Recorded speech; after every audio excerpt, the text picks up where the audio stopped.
anyị na-asị na mgbe anyị mechara n'obodo a na-ala obodo ekwensu bụ uzu ga na-ama jijiji ise ndị iro ga-anọ n'ọsọ ise ndị ọjọọ ga-anọ n'ọsọ ise ndị na-agwọ nsị ga-anọ n'ọsọ ise ndị okwu asị ga-anọ n'ọsọ ise eziokwu Chineke ga-apụta ihe ise onye anyị ka anyị na-arịọ ugbu a na ruo mgbe niile ebido ise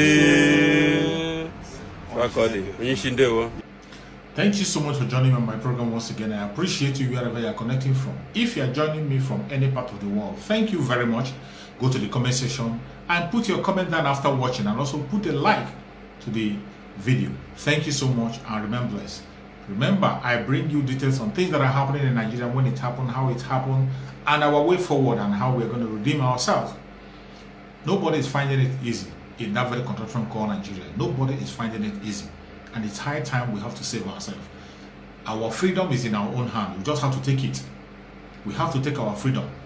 We cannot be hoping on people to give us our freedom. It doesn't matter whoever you think is going to give you freedom. They will never.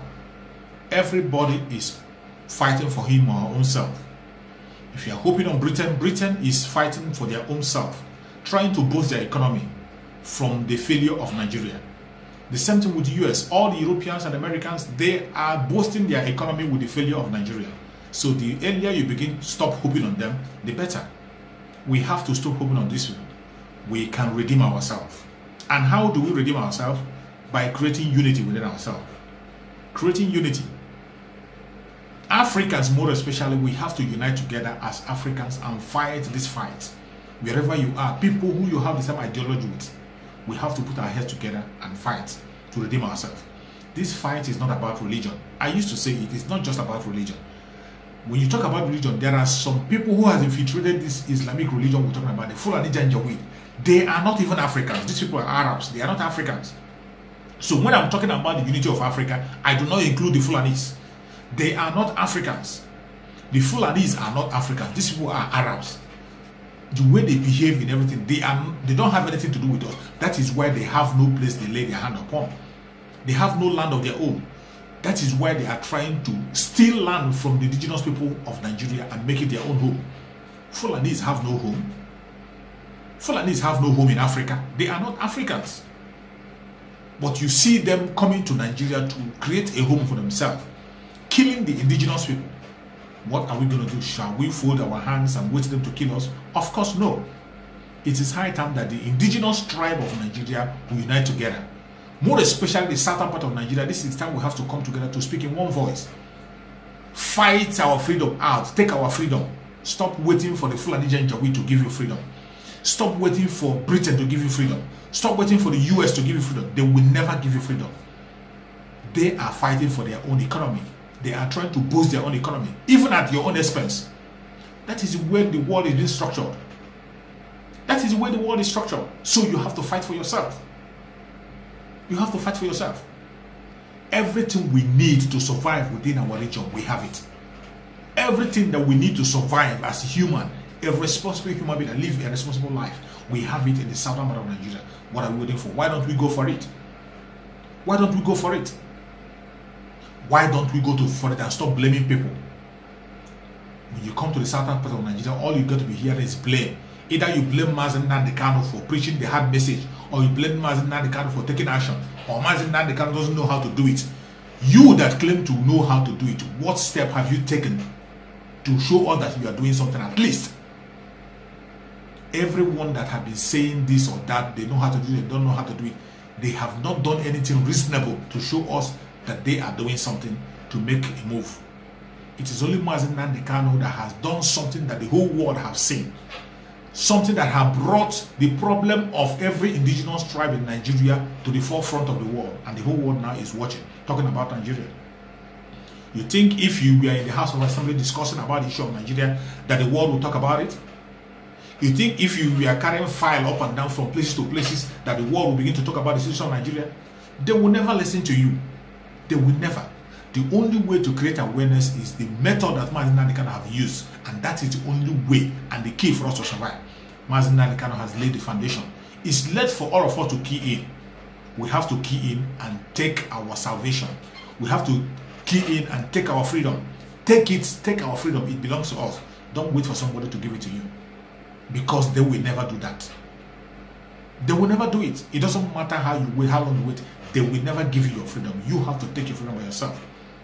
Before I continue, I have to share a video with you. This video was made by one man in the United States. I've forgotten his name. You're going to watch the video. Even though I don't agree with the man 100% in most of his doctrines, but in this particular point, he has a point. In this particular one, he has a point. There is no need going to beg the people for anything. Everything that we need, we have it. Let every Southerner key in this message. Let us improvise our own means of getting our freedom. Improvise our own needs. Fight for what belongs to us. That is what we have to do. Let's listen to the message. None of you can deny that what I'm saying is the truth.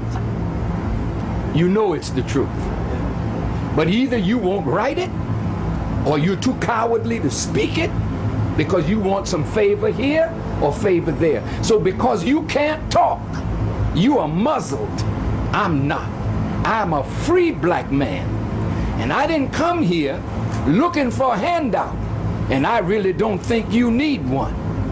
Your problem is that you think you need a handout. Everything you need is right under your foot, but you're looking everywhere else for help instead of to yourself and what you can produce for yourself. This is Africa's dilemma. You are parading yourself before the world as international beggars when you gave civilization to the world. Your problem is not America. Your problem is not Israel. Your problem is not Britain. Your problem is your disunity and your dependence on others to do for you what you could do for yourself.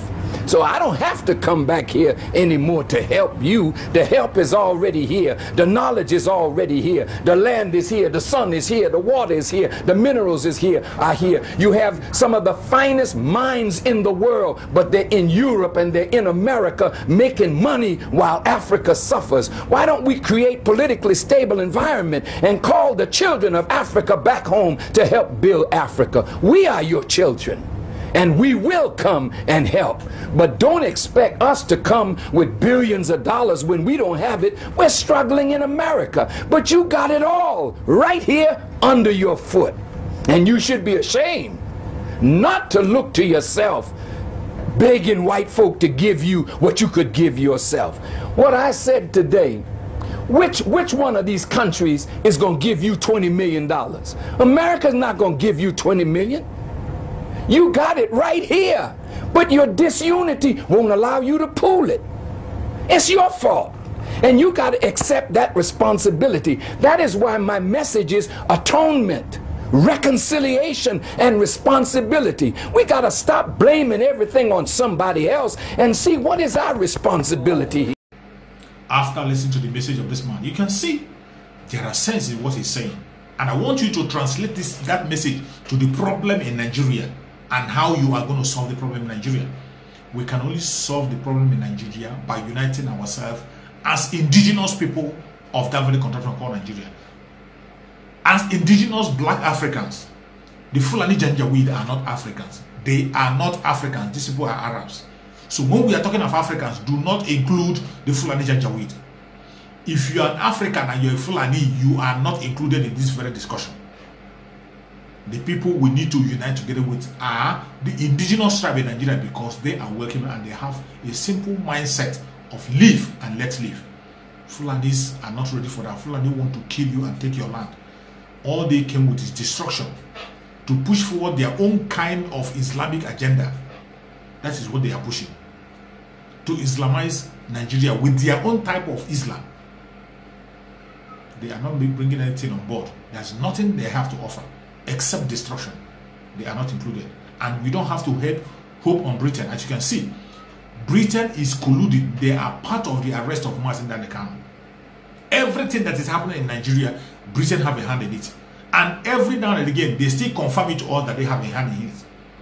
As we speak now, that very imposter in Aso Rock is in UK. It is very, very funny that President Muhammadu Buhari has gone to London to attend the Global Education Summit.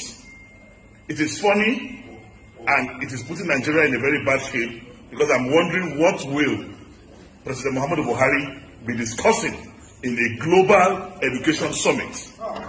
This is a man, this is President Muhammadu Buhari that is a school that has a certificate, secondary school certificate, a school cert failure.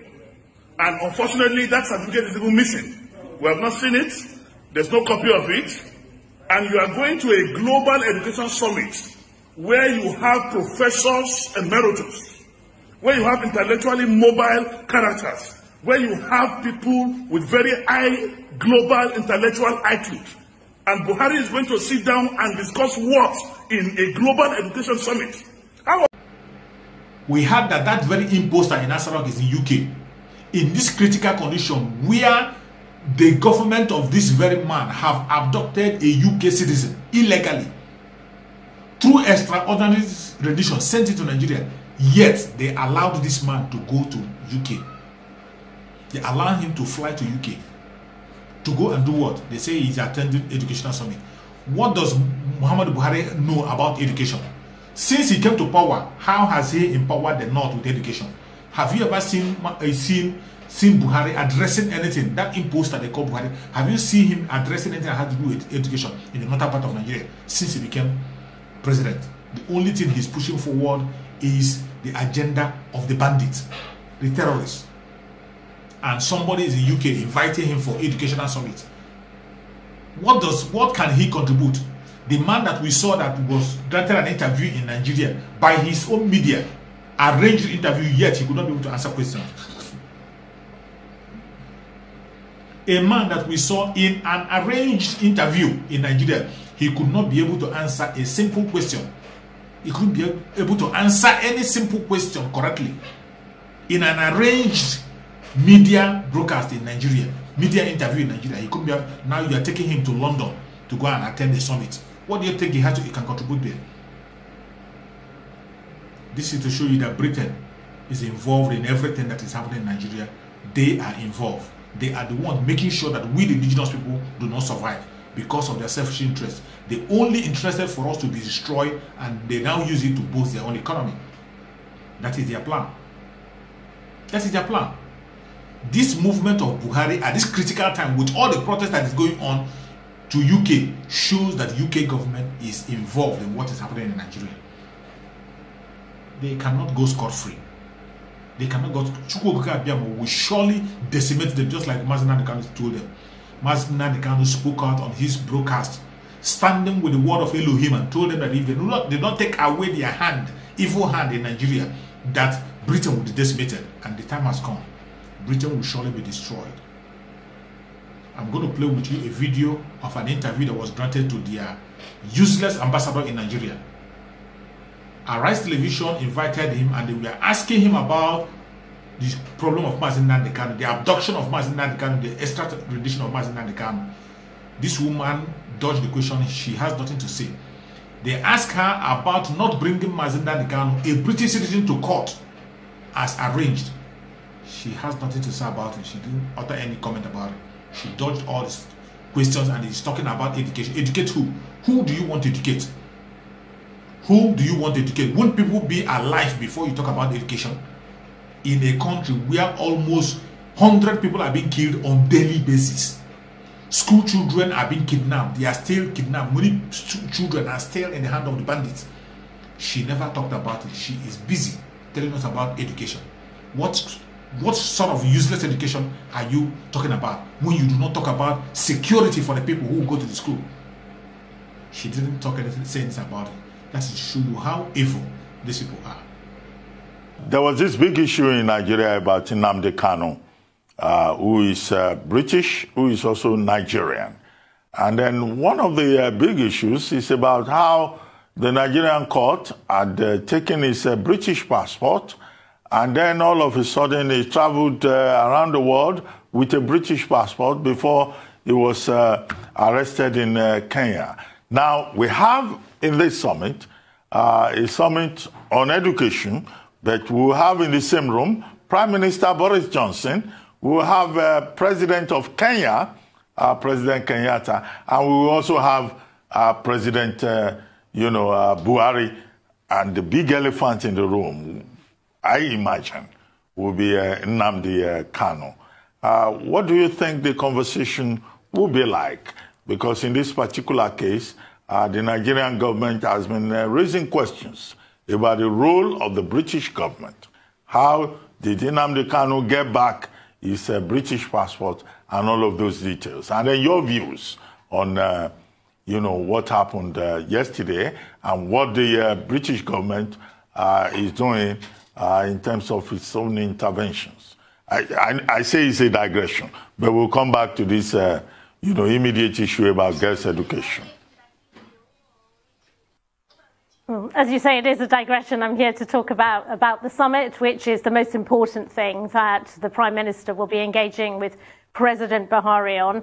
And just to reiterate the commitment we're looking to from Nigeria, which is to return to pre-COVID levels of expenditure and to funding 20% of the government budget on education.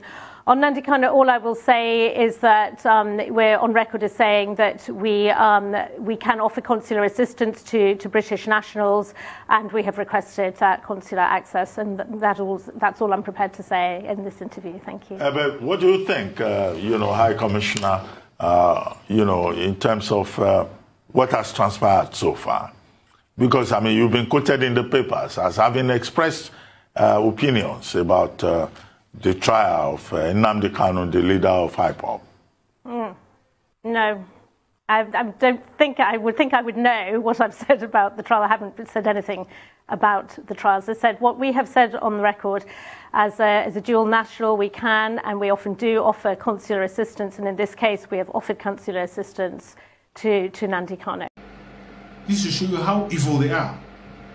They mean no well for you. They mean no well for me. We have to fight for our freedom and take it. Nobody is going to give you the freedom. We have to take our freedom from these people. They cannot give it to us. It is our right to take our freedom, and we will take it. It doesn't matter what they do. It doesn't matter what they say. The time is now. The time is now. No matter how they try, they will kill us. We will kill them. But at the end of the day, Biafra will emerge. Oduduwa will emerge. The Middle Belt will emerge. All the indigenous tribes in Nigeria will be free. That is what we're asking for. We are not preaching hate. We are not talking against anybody. What we are saying is what needs to be done for the people to be free. Every human being has the right to protect him or herself. Every human being has the right for his or her freedom, and you cannot deny us that.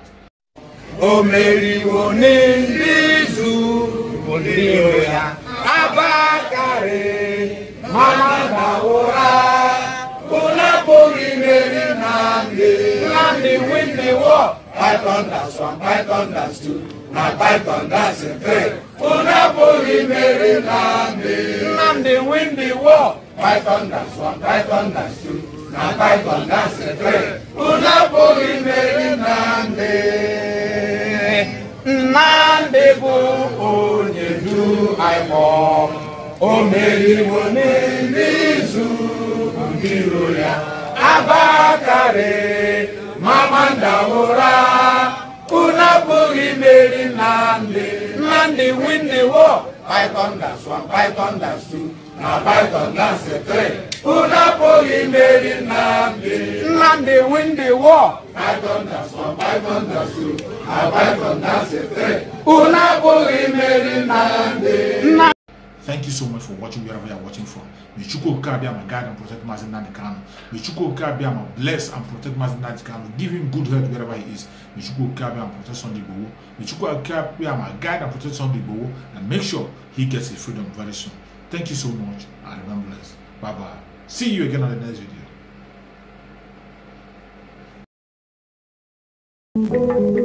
video.